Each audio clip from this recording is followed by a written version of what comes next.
Hello everyone, my name is Archie Ellis and you're watching Life in the Wood.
Okay, I'm going to show you some of the things that I had to do to get my sawmill up and going. I had problems with it. I had troubles with the track system. The sawmill carriage kept jumping the track and would get canted on the track and make the cuts bad. Well, I came back and adjusted everything. I checked everything out first. All the bunks and the rails are fine. They're all level and square and so on. But I decided that the problem was in the carriage itself. So what I did was to loosen up the carriage and shake it out, let it settle down, and I'll show you what it looks like now. Beforehand, as it was going down the track, the carriage would jump the track as it moved on down, and you'd wind up with either one side or the other on the wheels would be off of the track, and it would be up on one side, so you had a bad cut as you went along. So as I said, I shook the carriage out. As I said, I loosened the carriage up and shook it out. Got it square, and this is what you see now. It comes along on both sides of the track, and it rides, you know, as it's supposed to. And this is the side of the motor where you have the pull starter.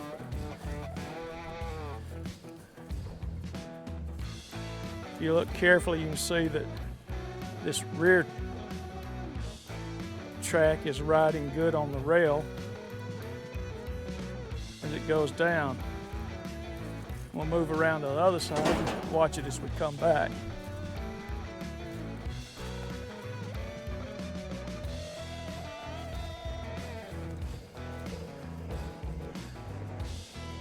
Riding really good now. So I'm pleased with the way this has come out, and I think I'm about ready to saw some wood. I wanted to show you a couple of things that I checked on this sawmill as I was trying to repair it and get it back into adjustment where it should be. I first checked the width on the bunks. From outside to outside is 30.5 inches. It's 30.5 inches from the back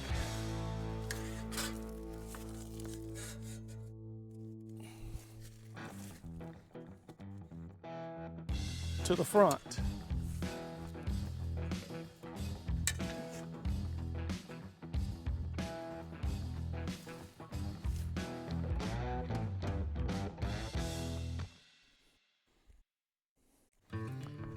And that's where it should be. So I made sure that I was correct there. The next thing I did was to make sure that the bunks themselves were level from side to side.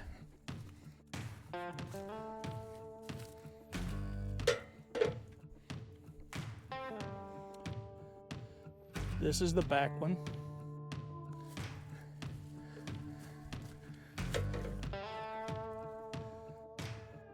The second one.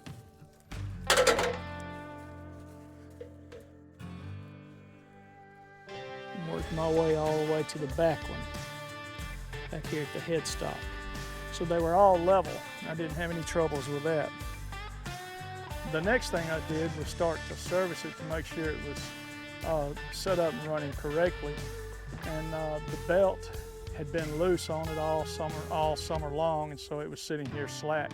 I've since adjusted it, and to tell you how I adjusted this belt, I don't have a torque wrench. It's supposed to be somewhere between 20 and 25 foot-pounds of torque. And it also says on here between 2.5 to 3 full turns from snug. Snug is kind of subjective. You can understand that yourself and where it's snug, but what I have done is on the mounting bracket here, where you screw this in, I have come up flush there. And it's working really good there. The belt is tight enough and it cuts true. The next thing I did was to check the oil. You have an oil plug on each side of this sawmill, and it is full of oil. And it is full of oil. Then I had some problems with the lubrication system. Had to clean it up, had to clean it out. And the problems I was having is that the main valve, the main part up at the tank was stopped up. So I disassembled the valve here and cleaned it out and flushed the tank out and got all the debris and trash out of it that had accumulated over the summer. Then I have problems with this valve being stopped up. This is the valve that opens and closes with the throttle. And it was stopped up too, so I had to clean it out. And I also had to lubricate this backside back here.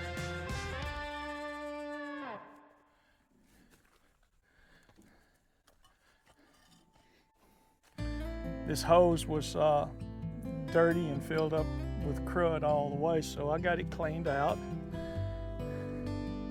And I got the valve cleaned out down here at the little nipple. This is an alamite, but it functions to lubricate the blade. And when you lubricate the blade on this machine, there's two things you can do. You can have it just spray everything out and lubricate it all the time. You don't need that much, just a drop or two.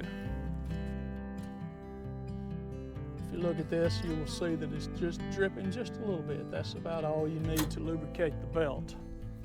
One of the other things I did was make sure that the head was parallel to the bunk at the blade, and I did have to make an adjustment on this. It was 1/8 of an inch off on one side, and it was higher on one and lower on the other. So I made those adjustments and got it level as it should be. To make those adjustments, you have an adjustment bolt under each side that controls each side of this sawmill. And what I did was to loosen this one up, loosen the stop nut, and then loosen this one and let it down on this side, the operator side, to match the other one. And that solved that. And that solved that problem. I loosened this one up to match this side. And that solved the problem. Then the last thing I did was to make a test cut. I had some old oak boards here that had been sitting for a while, and one side was true and the other side was just a rough cut with with sapwood on it. And I just gave this a test to see how it would work. What I'm watching for here is the blade itself, how it cuts through. And it is cutting true to the bunks right now, so I'm going to go ahead and continue to cut this piece of wood down. I want to get the sapwood out of it and maybe find some uses for it. After the cut, I put my 6-foot level on the board itself. If you look close,